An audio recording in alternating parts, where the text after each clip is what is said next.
Why are you doing this? After finishing work, I returned to the United States for the first time in 3 years.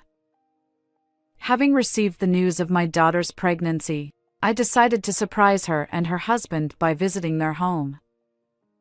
To my shock, I found my daughter, despite being in her final month of pregnancy, weeding in the scorching sun. He said it's a wife's job. Noticing my presence, my daughter, with her large belly, broke down in tears. The unbelievable story she then shared left me speechless. Holding my trembling daughter, I resolved to take revenge on a certain person. My husband passed away 20 years ago when I was 35. Since then, I raised my daughter Nicole on my own while climbing to the position of CEO at a major apparel company where I worked. I couldn't let her feel lonely after losing her father at the age of 8. With that in mind, I doted on Nicole more than anyone else. Even after she became an adult and independent, I continued to watch over her as a mother while dedicating myself to my work. Since she grew up to be such a kind person, I want her to live a happy life. However, my modest wish was cruelly shattered. It all started when Nicole, who had just turned 28, visited me and said, Mom, I have something to tell you. I want to marry this person.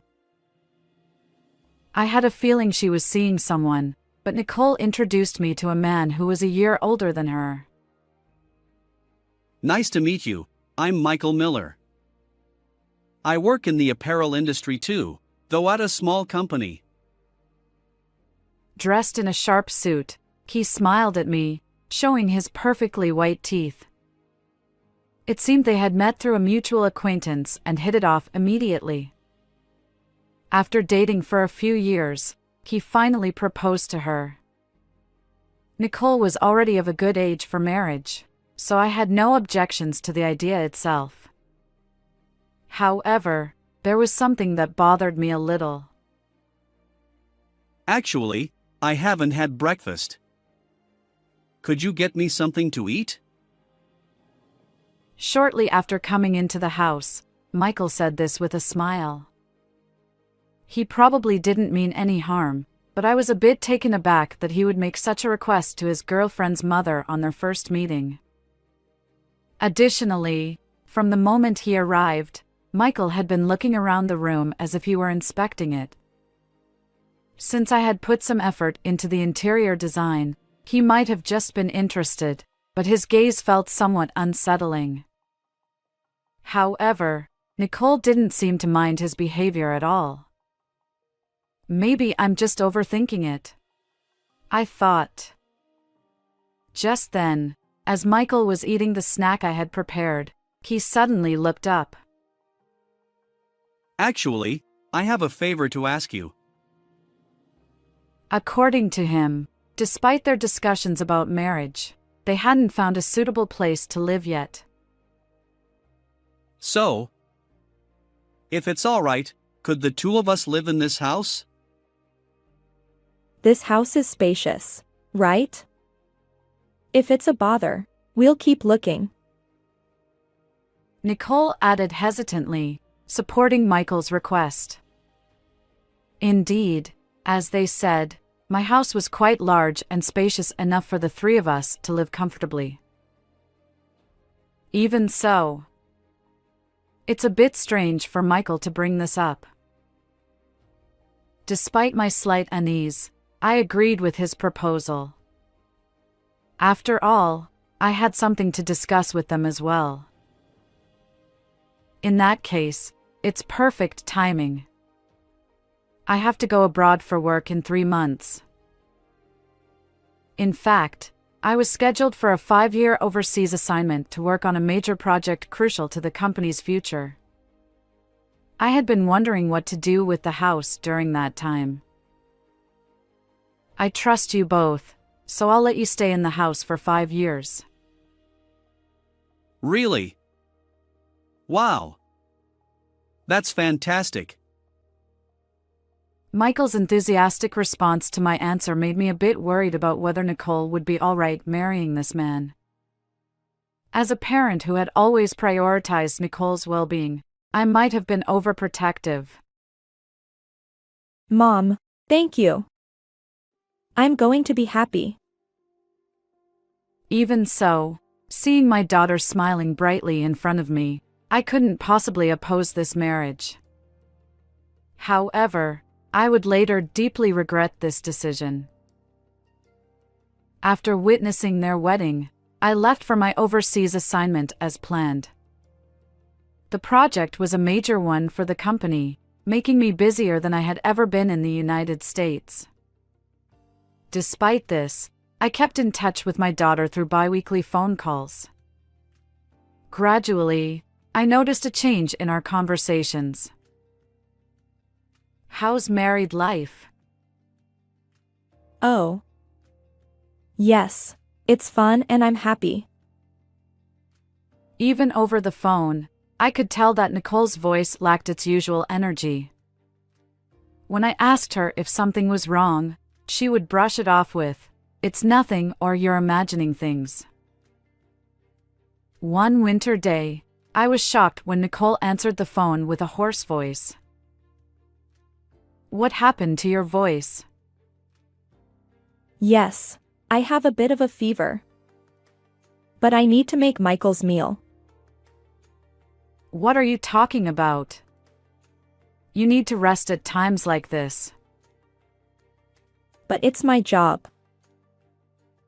Nicole, seemingly delirious from the fever, hung up the phone.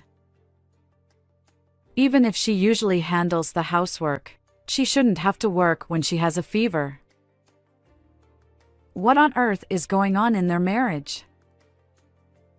Later, when I called to check on her, my now-recovered daughter brushed off my concerns, saying, "It was just that my husband was busy at that time." Don't worry about me, Mom. I'm fine. Just focus on your work. With those words, Nicole encouraged me to keep working hard. So, despite my worries about Nicole, I continued my life overseas for several years. As the project progressed, I received some great news during one of my regular calls with my daughter. Nicole was pregnant. Hearing this, I was overjoyed and couldn't wait to return home. It's my first grandchild. Nicole must be anxious about her first childbirth. Concerned about her well-being, my desire to return to the US grew stronger. I worked at a rapid pace to ensure I could be there for her delivery. My efforts paid off, and I was able to return home 2 years earlier than planned, just as Nicole was entering her final month of pregnancy. Why not surprise them with my return? With a heart full of excitement and a plane loaded with gifts, I headed back to the US for the first time in 3 years. I was eager to check on my daughter and son-in-law's situation, witness the birth of my grandchild, and most of all, see Nicole again. I was sure she would be surprised at first, but she would definitely be happy about my return. If she's pregnant, their marriage must be going well. Honestly, hearing about the baby had eased many of my previous worries. However, my optimism was soon shattered. When I arrived home from the airport, an unimaginable sight awaited me. Nicole. Before entering my familiar home, I glanced at the garden and was shocked, dropping my luggage. It was the height of summer in the U.S., with the sun blazing down, and there was Nicole, heavily pregnant, crouching in the garden. She looked up, startled to see me. Mom. What are you doing here? Upon closer inspection, I noticed she was holding weeds in her hands. Noticing my daughter weeding, I hurriedly ran over to her. "Never mind that. Why are you doing this? There was no way a pregnant woman should be doing yard work in this heat. As I placed my hand on Nicole's shoulder, still bewildered, she said, Because he said it's a wife's job. She started crying uncontrollably. A few minutes later, after moving to a cooler place and calming down, Nicole confided everything that had happened to me. The story was so terrible that, for the first time in my life, I felt a rage that made my blood boil. How dare he do this to my precious daughter? I will never forgive him. Unable to contain my anger, I found myself holding my phone. At that moment, I decided to thoroughly punish the person who had tormented my beloved daughter and made a call to a certain place. 1 week later, on Sunday, after staying at a hotel for a while, I visited my home again. Since hearing everything from Nicole until this day, I had been moving solely to take revenge on the person who hurt my daughter. And finally, on this day, I was ready to punish him. Oh, what? Mom! Have you already come back to the US? When I rang the doorbell, Michael, looking surprised, peeked out from inside. Yes, my return was a bit earlier than expected. I see. Well, Nicole is out traveling with friends, so she's not home right now. Although he showed a moment of panic, Michael quickly put on a fake smile. On the other hand, I frowned at his words. Because I knew where my daughter really was. Don't lie. Nicole is staying at a hotel right now. When I snapped back, Michael shuddered in surprise at my unexpected response. After that, I took Nicole to a nearby hotel where we stayed together. Judging by the situation, it seemed he didn't even bother to look for his suddenly missing wife. What do you mean by lying to me? Weren't you worried that your wife was missing? No. Actually, I was just about to start looking for her. I didn't want to worry you. When I pressed him, Michael started making excuses in a flustered manner. I was exasperated by his refusal to admit his wrongdoing. Stop running away. I've heard everything from Nicole. Michael froze at my words. Seeing him like that, I recalled the unbelievable stories Nicole had told me. She had been subjected to harassment at home for a long time. While he was kind during their courtship and early marriage, Michael gradually pushed all the housework onto my daughter, eventually treating her like a servant. Even during that winter phone call, Nicole had been forced to work despite having a fever. Moreover, when Michael was not at home during the day, he would take away the keys, saying it was a waste of electricity, and force Nicole to do tasks like weeding in the yard. How could you do this to my precious daughter? To treat such a kind person this way? I glared at Michael, who remained silent, clenching my fists. When I asked Nicole why she had kept all this to herself, she replied, I couldn't make Mom, who raised me alone, feel sad. How could such a considerate daughter be forced to endure such a draining marriage? That's just something Nicole is saying. I haven't done anything like that. Even now, Michael denied everything with a half-hearted smile, showing no sign of remorse. My anger finally reached its limit. If you're going to say that, show me the inside of the house. What? Oh, wait. Ignoring his attempt to stop me, I stepped into our home, only to find a completely changed living room. The custom dresser, the shelves imported from overseas, my favorite sofa. Almost all the furniture was gone, leaving only the bare essentials. It's become quite spacious, hasn't it? This is because Nicole said she didn't need them. Finally starting to panic, Michael made excuses with a pale face, but I stepped closer.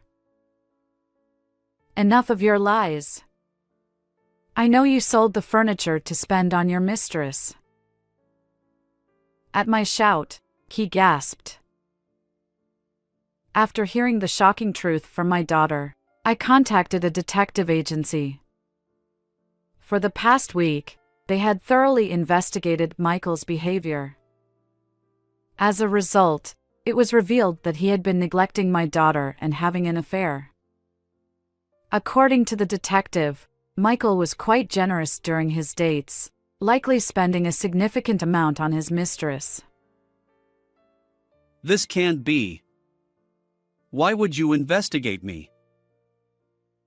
Watching him lose his composure, I smiled.